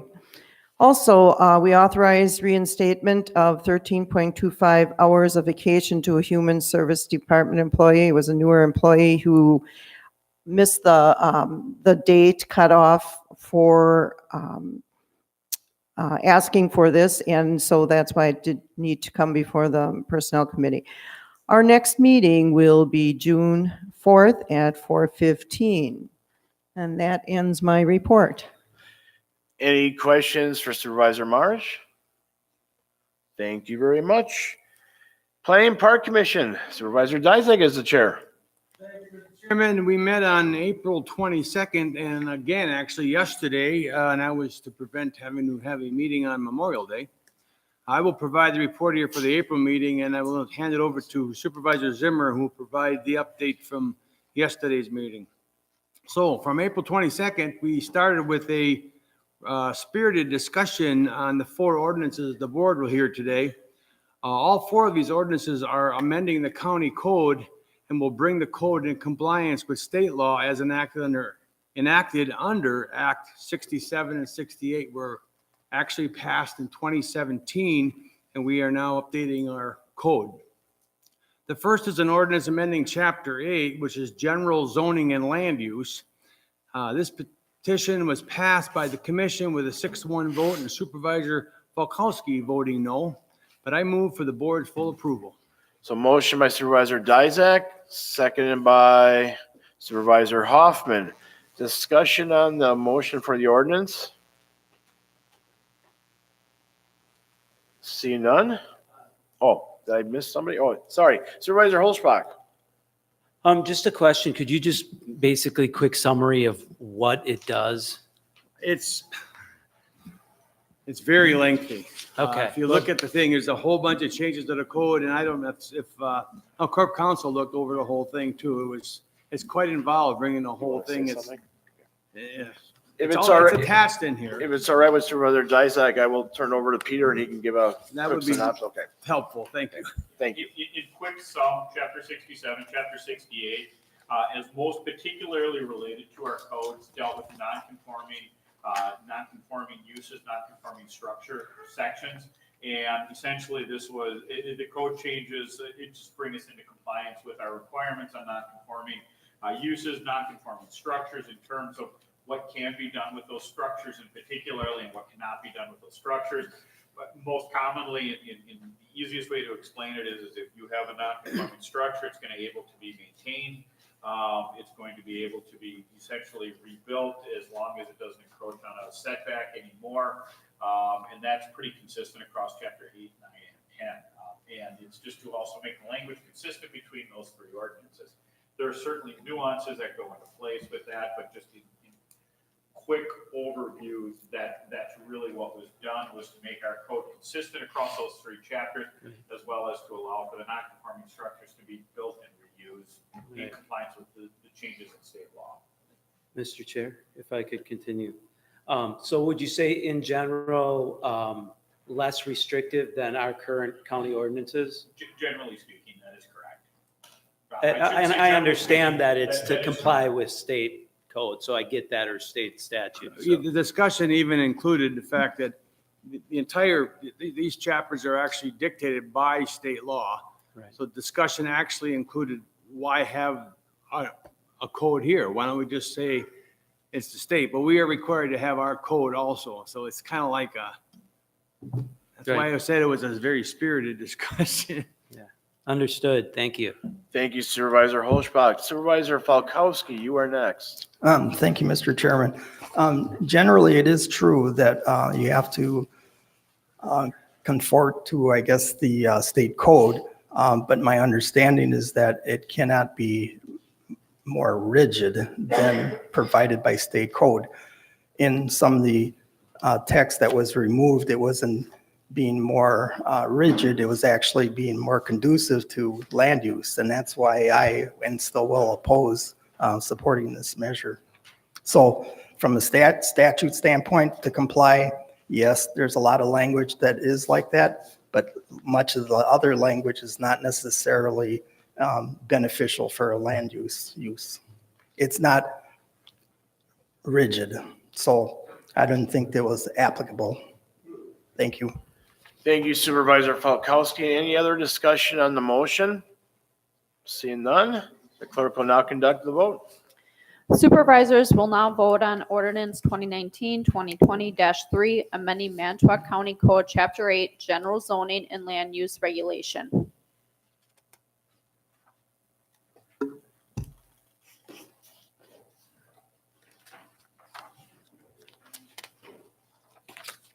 Supervisor Falkowski, could you, there we go. That's all right. That's all right.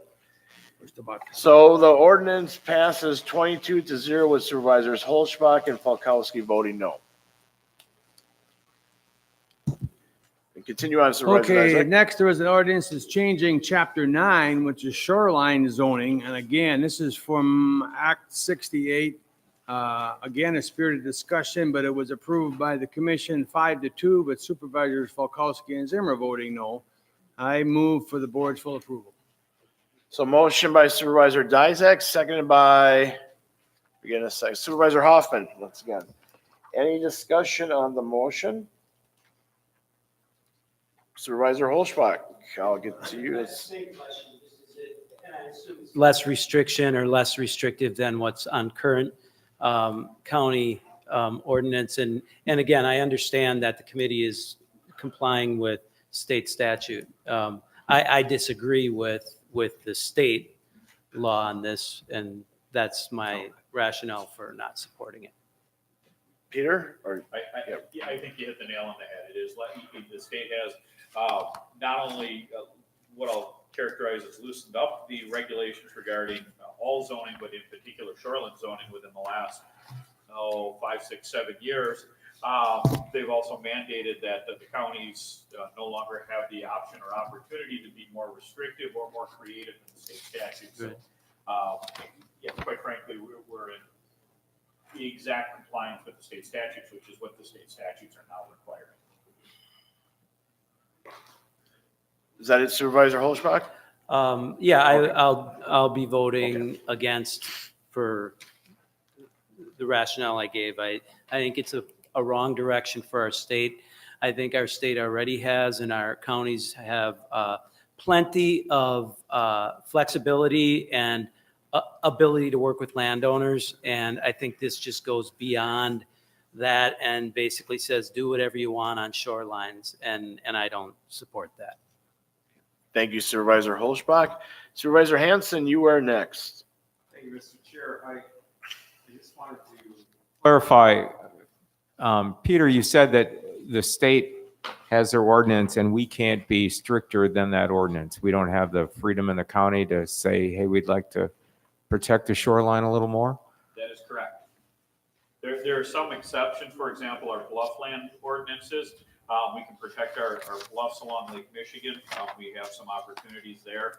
But for your quote unquote average water body, whether it's a lake, a stream, one of the rivers, the state pretty much prescribes what our minimum and maximum standards are at this point. Again, they remove the opportunity to be more restrictive or more creative. Thank you. Thank you, Supervisor Hanson. Any other discussion on the ordinance? Seeing none, the clerk will now conduct the vote. Supervisors will now vote on ordinance 2019-2020-4, amending Manitowoc County Code, Chapter 9, Shoreland Zoning.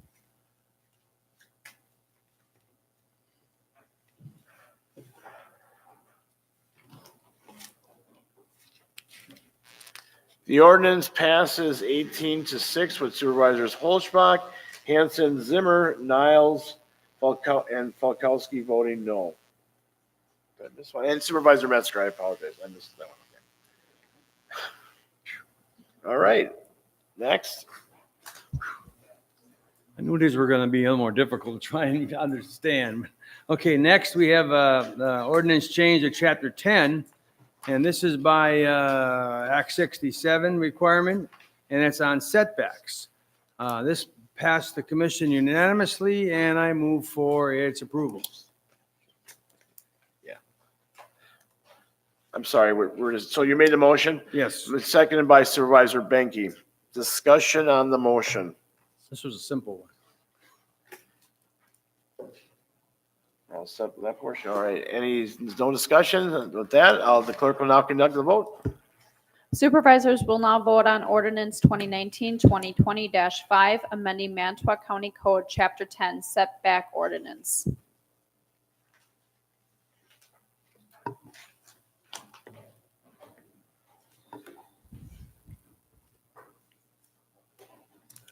The ordinance passes 24-0. Supervisor Niles, I'm sorry, were you? No, I put it on. Okay. All right. Okay, last one here is, was a petition to change Chapter 25 due to Act 67, but after thorough review and a discussion by the Planning and Zoning Director, it was determined that a change to this chapter is not required. And initially, we didn't think it needed to be approved by the board if it was basically no change, but because it was a petition, it had to come to the board and to deny the petition, and I move for its denial. So motion by Supervisor Dizak, seconded by Supervisor Gauger. Discussion on the motion. I guess quickly, Supervisor Dizak, where did the petition come from? Whoa, where did it come from? Peter, can you help me on that one? I'm not sure where they come from.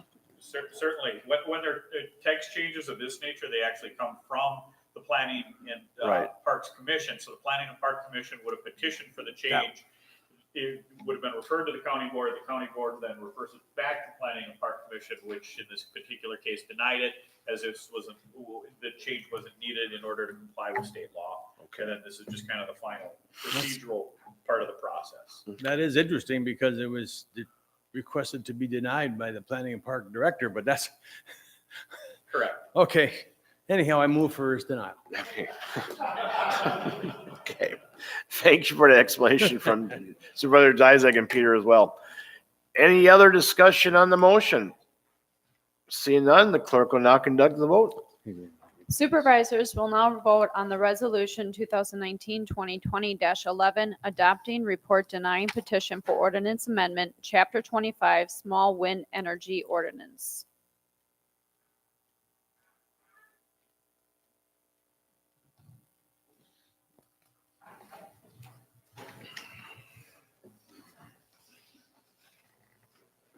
Supervisor Holzbach? Okay. So the resolution passed 24-0. Thank you. Okay, after that great discussion, we then went through a discussion on two variance requests and ended up approving the variances for Connie and Randolph Kaler, and one for Travis Schissel, both to create a parcel of land less than 10 acres in a general ag area. After that, we reviewed two new subdivision requests, one in Francis Creek and one in the city of Kiel, and were unanimously approved. And we also approved the site plan for Wisconsin Steel and Tube Fab LLC. And finally, we had an overview from of the Manitowoc County Green Infrastructure Code audit was given by Mr. Tim Ryan, and after discussion, it was accepted. The audit was by the commission 6-1 with Supervisor Zimmer voting no. And at that point, I will turn it over to Supervisor Zimmer to provide the feedback or the report from yesterday's meeting. Okay, thank you. Supervisor Zimmer, you are on. Thank you, Mr. Chairman. We met yesterday, May 20th. You'll find in your packets request for an amendment to the county zoning ordinance on behalf of Anthony Giebel. We approved sending this forward for your ultimate approval, and you'll see it next month, I believe, on the agenda. We also approved a couple of variance requests, one for Peter Vogel of the town of Schleswig und William Schaus of the town of Liberty. We approved a request for the Caveman Adventure Run at Maribel County Park. This would be the second year of this event. Last year it was a total success, and it supports a local charity.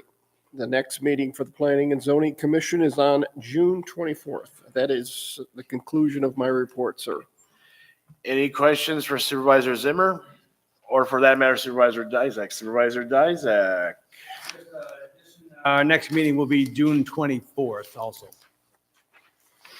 So any questions for either supervisor? All right, thank you both very much. We will move on to Public Safety Committee. Supervisor Vogel is the chair. Chairman, there's no report this month. Next meeting at this point will be determined in the future. Thank you. Any questions for Supervisor Vogel? Thank you very much. Public Works Committee, Supervisor Giroll is the chair. Thank you, Mr. Chair. Public Works met Wednesday, May 8th. We discussed and reviewed the solid waste recycling division, reviewing the material in the packets and noting that the markets were steady. Mr. Neuser reported that we've recently signed a 5-year lease with June Posh re-upping our agreement for the Two Rivers compost site. We also discussed the recent new master solid waste disposal agreement with Waste Management. And we've noted that 16 municipalities have signed the solid waste recycling agreement, which includes the city of Manitowoc, and we're currently waiting for the city of Two Rivers. We discussed the upcoming, at that time, Clean Sweep program, which was May 17th and 18th. We discussed an issue that happened at the Ridgeview landfill. They put up a customer notice that it was posted at the landfill site that Waste Management had unilaterally decided to raise their fees charged to individuals who use the landfill. That means if you go out with your trailer or whatever, and they posted on the notice that this was due to a contract change with Manitowoc County.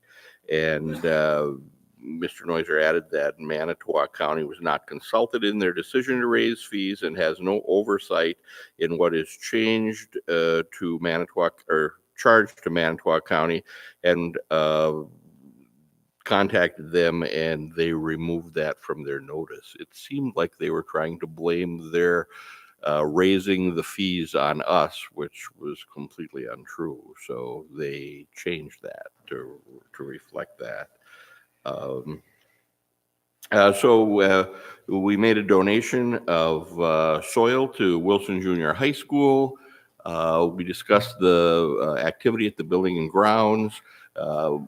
We had not heard back from the city of Manitowoc on the Hecker and Vebon property, and Mr. Noiser is going to contact them to see where that stands with them.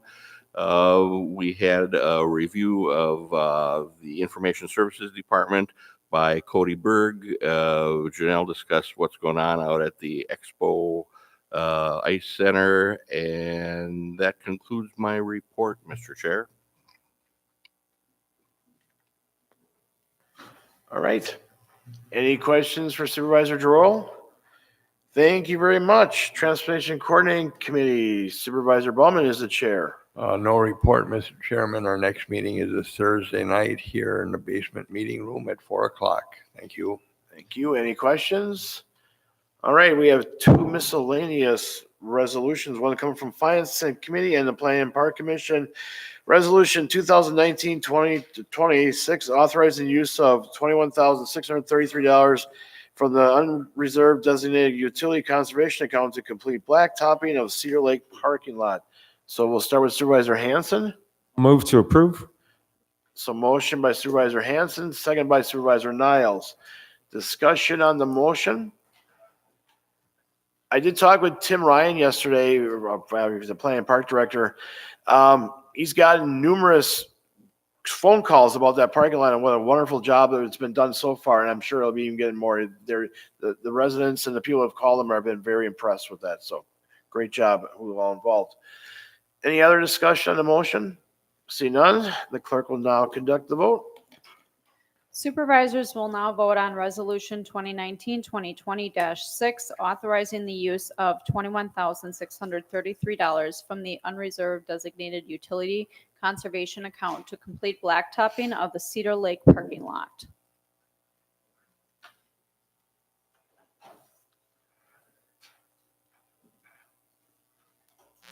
Resolution passes 24-0. Thank you very much. On to the next one, Personnel Committee and Human Services Board. A resolution authorizing the addition of one full-time equivalent human service employee in the Child Protective Services ongoing social worker. So Supervisor Baumann, you're going to make the motion to approve. Is there a second? Second by Supervisor Gauger. Supervisor Baumann, did you press your thing for that? No. We got it. Oh, that's all right. We got it. We got it. It's all right. All right. Any discussion on the motion? Seeing none, the clerk will now conduct the vote. Supervisors will now vote on Resolution 2019-2020-7, authorizing addition of 1.0 full-time equivalent human services employee, Child Protective Services ongoing social worker.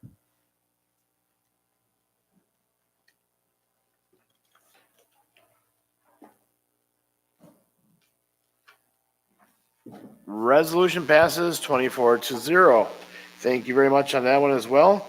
Now we have two town ones. We'll start with Supervisor Kavanaugh from the town of Franklin. Resolution approving town of Franklin zoning ordinance text and map amendments.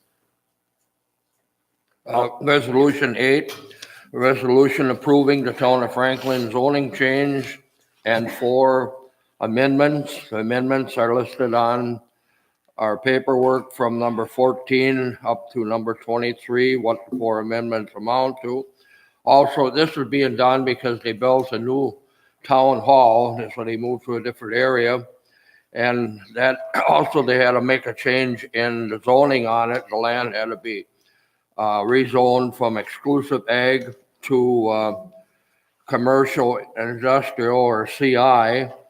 The Franklin Planning Commission met Tuesday, April 9th. They had a public hearing and they approved this. The town board also approved it the same evening. It needs county board approval. Ken Jaworski, who is the zoning administrator, was present at that. So I so move to approve this resolution. So motion by Supervisor Kavanaugh, seconded by Supervisor Falkowski. Discussion on the motion? Seeing none, the clerk will now conduct the vote.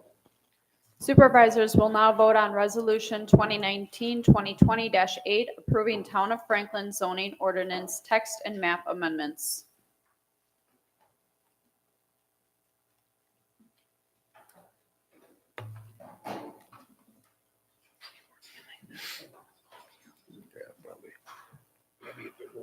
Resolution passes 24-0. Thank you very much, Supervisor Kavanaugh.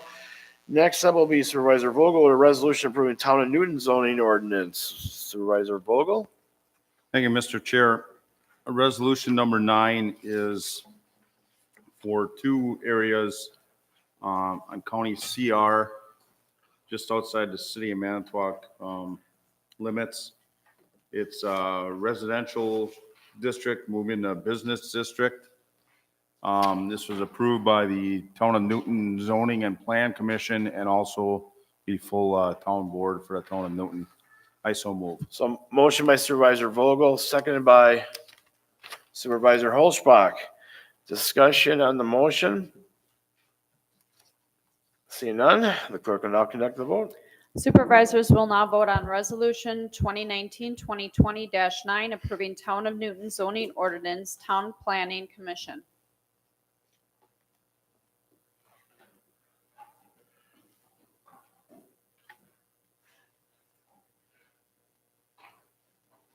Resolution passes. Oh, I'm sorry, Supervisor Zimmer, did you want to speak?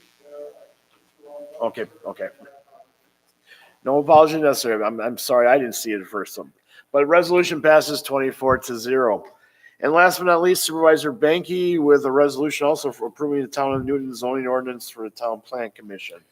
Motion to approve Roger Bauer zoning change from A3 to A1.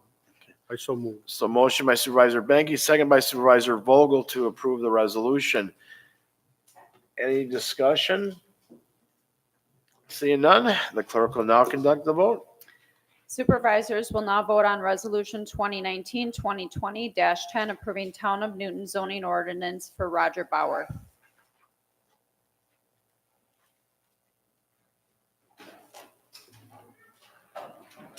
Okay, there.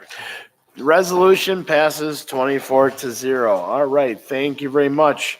Just 2 quick announcements I have. First of all, in the city of Manitowoc, the Department of Public Infrastructure, Operation and Fleet Maintenance Facilities have their open house. This coming in honor of National Public Works Week, which is May 19th through May 25th. They're going to have an open house at their facility at 2655 South 35th Street, which is on the corner of 35th and Vebon in the city of Manitowoc, on Wednesday, May 22nd from 2 p.m. to 7 p.m. And there will be self-guided tours. There will be obviously employees and department representatives to ask questions of. So it might be a good event. You know, I've seen that facility many times, but I guess I'm hoping to stop by there as well to show support for part of our crew that keeps Manitowoc County clean and working rights. And one last thing, if you remember, as we all know, Memorial Day is coming this Monday. If you'd like to participate and march in the Manitowoc Memorial Day Parade, the parade starts at 9 a.m. down by the side on 8th Street by the south side of the court, or the east side of the courthouse. So we'll meet about 8:45 on that side. We'll hop in, I guess, when I think we're behind the Lutheran High School band and in front of the Lake Shore Humane Society. So that'll be interesting. But so 8:45 a.m. we'll meet, and then we'll hop in where we're necessary. Yes. Oh, yeah. Okay. You didn't chime in here. You got to press. But Supervisor Williams, yes. Thank you. I just wanted to assure Supervisor Mink that he never has to apologize for wearing a uniform to a meeting, even if it's not a Marine uniform.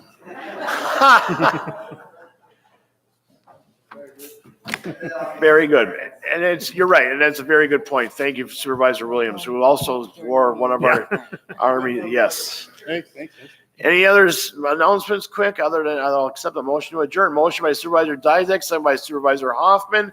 No discussion. All those in favor say aye. Aye. Opposed? We are adjourned. Thank you very much, everybody. Have a safe trip home and have a great Memorial Day weekend.